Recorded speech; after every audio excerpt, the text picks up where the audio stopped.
State Road 44 in Volusia County to State Road 5 in Brevard County. And we do expect those closures to remain in place throughout the day, possibly into early evening. The best detour route would be US 1 or to avoid the 95 area altogether. We have our FLAIR team out here that's investigating all of these crashes together, the chain reaction, which one started first. We have good witnesses. We'll be looking to see if any of the semi-trucks had dash cam. When I arrived on scene about 2 hours later, there was still zero visibility. So it was pretty bad out here. These drivers could not see. So it's a reminder for anybody driving, especially in the overnight hours when we seem to have this problem, is that if you come upon this sudden smoke and fog mixture, what do? The best thing is to activate your hazard lights, turn off your radio so you can hear, use the roadway markings as your guide if you cannot see the roadway. If you feel unsafe driving, pull off of the road completely. And then that way you're not in the travel lane. Again, it's so early to tell what happened, who started this. We did have a couple of semis catch fire, completely burned down. And right now we'll just continue to investigate. And it seems like all of the incidents happen right here in this area of Edgewater, right? Correct. They happened all in the area of Edgewater, both the crash in the southbound and the northbound lanes. And the drivers that were able to talk to us did say the visibility suddenly dropped to zero and they were unable to see inches in front of their vehicle. Some of those drivers attempted to pull off onto the shoulder, and then of course some of them stopped in the road, and that's again where we had our chain reaction crashes happen. Lieutenant, can you tell us again the rundown of how many people were hurt and killed in this? So not sure yet on the total number of people that were hurt and transported. We're still waiting to get those numbers. In the crashes in the northbound lane, we had 4 separate crashes with 11 different vehicles, and we had 1 traffic fatality in one of those 4 crashes. We did have a child transported out of that vehicle and other people transported. None of those injuries are life-threatening.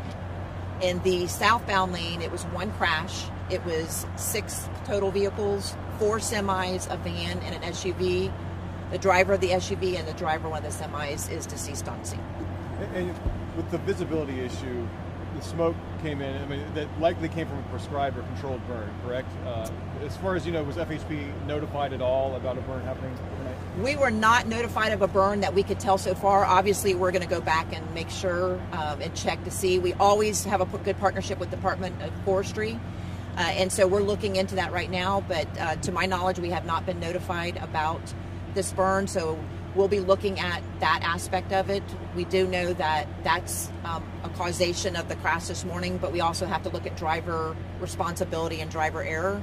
So this is going to be a lengthy investigation just due to the number of vehicles involved and number of people that we have to talk to.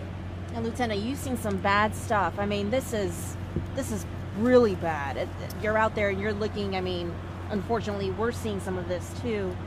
The impact that this is going to have for several families.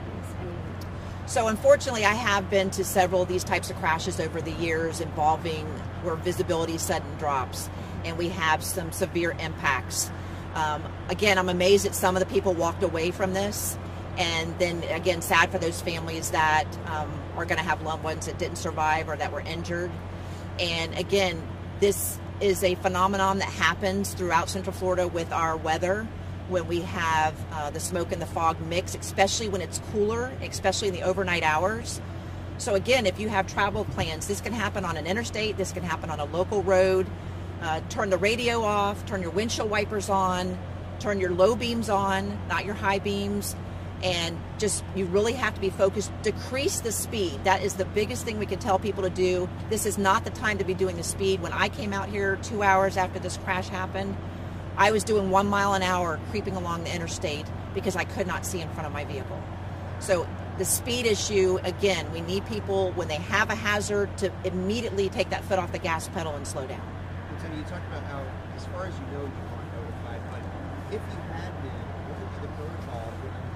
Would the lanes have been shut down? Or what would it be? So we have a protocol in place that we've had several years, and it's evolved when we've had these types of crashes, to work with Division of Forestry, they notify us of prescribed burns, and then we get with the National Weather Service to do a forecast reading to tell us the likelihood of an issue happening like this. And if there is one, then we place a trooper in the area for that time period that there's a likelihood of that to happen.